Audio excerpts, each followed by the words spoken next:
Salut tout le monde, aujourd'hui je reviens enfin avec une nouvelle vidéo. Ça fait très longtemps que j'ai pas posté. Je suis partie en vacances et j'ai pas du tout préfilmé ou quoi que ce soit, du coup je pouvais rien vous poster.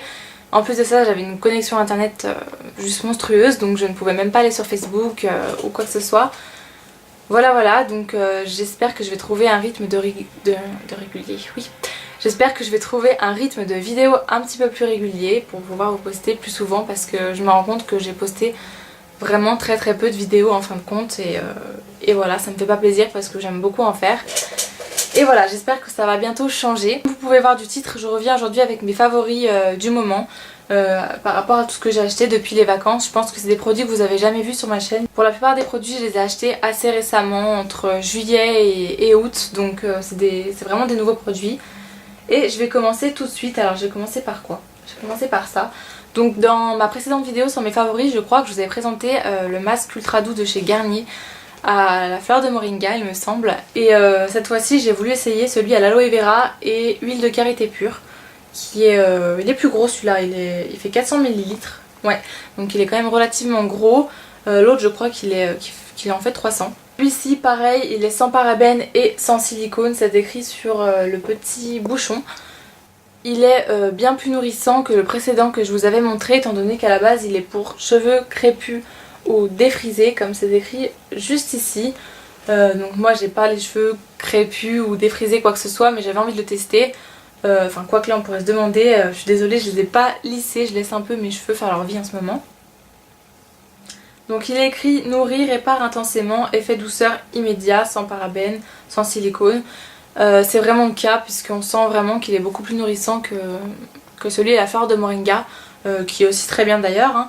Mais pour celles qui ont besoin de vraiment nourrir leurs cheveux parce qu'ils sont vraiment très secs, je vous conseille vraiment ce masque là, puisqu'il fait 400 ml et il coûte que 5 €, donc ça vaut vraiment carrément le coup quoi. Donc ensuite je vais continuer avec les cheveux, puisque j'ai que deux produits à vous présenter, et là c'est un shampoing de chez Andrew Barton qui vient de chez Monoprix.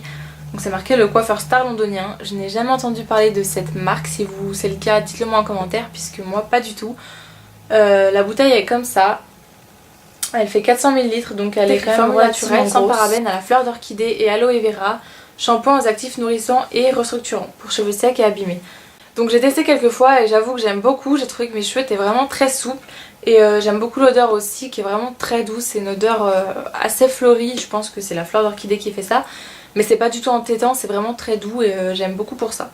Donc voilà, si vous avez déjà testé ou entendu parler de la marque, dites-le moi, parce que moi c'était pas du tout le cas, c'est la première fois que je teste. Le vernis balai slipper de chez Essie, qui est un blanc cassé en fait, que je trouve vraiment très joli, très chic. C'est ce que je porte aujourd'hui, je vais vous le montrer, mais ça fait une semaine que je l'ai sur les ongles. Donc voilà, ça n'a plus le même effet, il tient très bien. Je trouve qu'il fait les ongles propres. C'est le vernis en fait que j'avais mis tout au début de l'ouverture de ma page en photo et voilà, je voulais absolument m'acheter. Et voilà, je trouve vraiment très joli, très chic, et pour toutes les saisons c'est très joli, ça fait son petit effet. Ensuite les produits pour le teint, puisque j'en ai quand même 3 à vous présenter. Donc tout d'abord un produit de chez Bar Minéral, c'est l'effet Bonne Mine en teinte faux tan. Donc c'est un produit que j'ai depuis le mois de juillet, je l'ai beaucoup utilisé tout le mois d'août pratiquement en fait. Et c'est un produit que j'utilise soit comme bronzer, comme contouring, ou pour réchauffer mon teint tout simplement. C'est une poudre libre, un peu comme tous les produits Bar Minéral, qui se présente comme ça, qui est quand même assez foncée. Et en fait elle est très modulable, y a pas de, ça fait pas un gros pâté tout marron sur la figure. J'en mets vraiment un tout petit peu, parce qu'il en faut vraiment un tout petit peu, et je l'étale sur mon visage, et je trouve que ça donne vraiment bonne mine, justement comme son nom l'indique. On entend vraiment très peu parler, que ce soit sur YouTube ou sur les blogs, et moi je l'avais vu en action sur la chaîne de Caroline Receveur plusieurs fois, et du coup ça m'avait trop tenté, et donc voilà, je suis vraiment très contente de ce produit. Donc ensuite, toujours pour le teint, je vous avais posté une photo sur Facebook du nouveau blush de chez Benefit que tout le monde a dû voir. Déjà le packaging je le trouve trop mignon. Donc c'est le blush rocateur, et la couleur en elle-même je la trouve vraiment sublime. C'est un espèce de beige rose satiné, il n'a pas du tout un fini irisé ou pailleté. Je vous ai fait un petit swatch ici, mais je sais pas si vous allez voir grand chose. Donc voilà. Donc au début sur le milieu on pourrait croire qu'il a des paillettes, puisqu'il y a comme plein de petites paillettes, et dès que vous passez un coup de pinceau dedans, elle s'élimine entre guillemets, donc du coup il n'est pas pailleté du tout. La couleur est vraiment très jolie, j'avais pas du tout de blush dans cette teinte là. C'est un blush qui ira avec tout je pense, que ça soit un maquillage chargé ou à l'inverse un maquillage assez naturel, étant donné qu'il est vraiment très portable et voilà, si vous l'avez pas encore essayé, allez vraiment voir à Sephora puisqu'il est vraiment sublime. Le dernier produit pour le teint, c'est la Shimmer Brick de chez Bobbi Brown en teinte rose, que je trouve vraiment très très jolie, pardon. Je vais pas en parler pendant 15 ans parce que je sais que vous avez dû la voir sur plein de blogs, sur plein de chaînes YouTube, mais je la trouve vraiment super. On peut la porter autant en blush qu'en highlighter et même en fard à paupières finalement. Ce sont vraiment de très très jolies couleurs et qu'elles soient swatchées toutes ensemble ou une par une, je la trouve vraiment très très jolie. Donc voilà, si vous voulez voir à Sephora, si vous avez un corner Bobbi Brown, je les trouve vraiment très très jolies ces petites palettes là. Donc voilà, non je ne vous tente pas du tout. Donc ensuite je voulais vous montrer un crayon de chez Urban Decay qui est le Abyss, qui est un bleu turquoise un petit peu que je porte aujourd'hui. Je vais essayer de vous montrer, je sais pas si ça va donner vraiment grand chose, mais voilà, donc je le porte aujourd'hui en muqueuse et je le trouve vraiment très joli. Je trouve que ça donne vraiment un coup de peps à n'importe quel maquillage et je trouve ça vraiment super sympa. Je le porte super souvent en ce moment étant donné que je fais des maquillages très légers, j'avais pas forcément envie de me maquiller très chargé au niveau des yeux et du coup avec un crayon bleu comme ça donne vraiment un coup de peps, je trouve ça vraiment super joli. Et ensuite, ah oui, il y a un mascara que je voulais vous parler, c'est un mascara que j'avais eu dans la Glossy Box, c'est une miniature du Full Exposure, super accent là en fait. Le Full Exposure de chez Smashbox.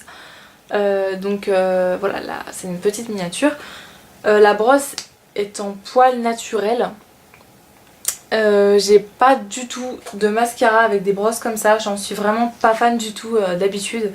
Et là je l'ai testé et c'est encore celui que je porte aujourd'hui. Et je le trouve vraiment pas mal en fin de compte, il attrape vraiment bien les cils, c'est pas du tout le genre de mascara qui va venir vous faire des paquets.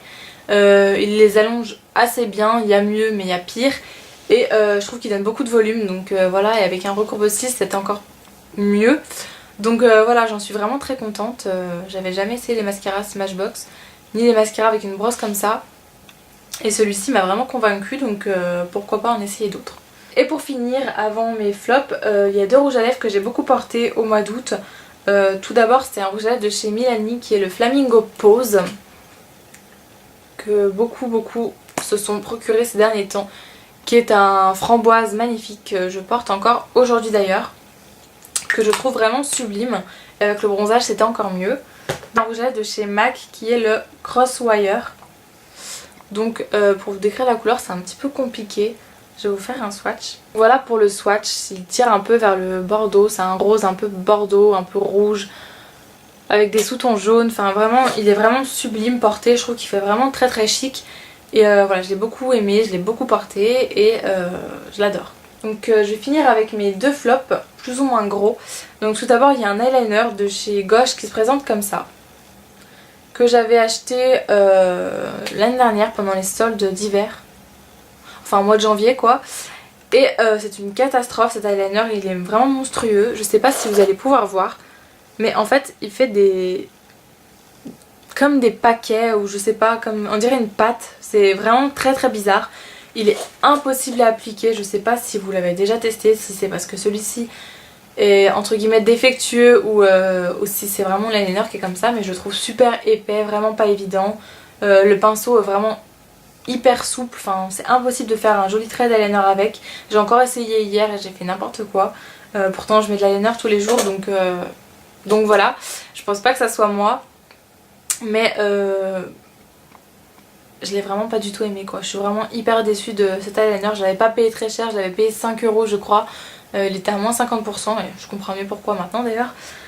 Et voilà, donc je vous le déconseille vraiment, en tout cas, voilà, c'est un gros flop pour moi en tout cas. Pour finir, c'est une poudre de chez Maybelline qui est la Affinitone, je crois que ça se dit comme ça, poudre ton sur ton, voilà, moi je l'avais en teinte 21 beige nu. Mais je l'ai pas du tout aimé quoi, c'est limite je préférais ma Stay Matte de chez Rimmel que j'appréciais pas non plus énormément non plus. Elle se présente comme ça, une poudre quoi, normale. Et même sur le moment où je la mets, elle unifie rien quoi, elle va vraiment pas du tout venir que ça soit juste camoufler un petit peu les pores ou donner un petit peu plus de couvrance ou même matifier le teint. Pas du tout, celle-ci elle me fait pas du tout ça. Donc je suis vraiment super déçue, encore une fois, une poudre qui ne marche pas sur moi en tout cas. Je sais pas si vous l'avez, dites-moi ce que vous en pensez parce que j'ai l'impression qu'il n'y a aucune poudre matifiante qui marche avec moi. Favoris et mes 2 petits flops du mois. Dites-moi ce que vous aimeriez voir comme vidéo sur ma chaîne, si des tenues du jour ça vous intéresserait, s'il y a des tags qui vous intéresseraient. Je suis vraiment très curieuse de savoir et ça me donnerait des idées de vidéos. Donc voilà, bah écoutez, je vous fais plein de bisous et je vous dis à la prochaine. Bye.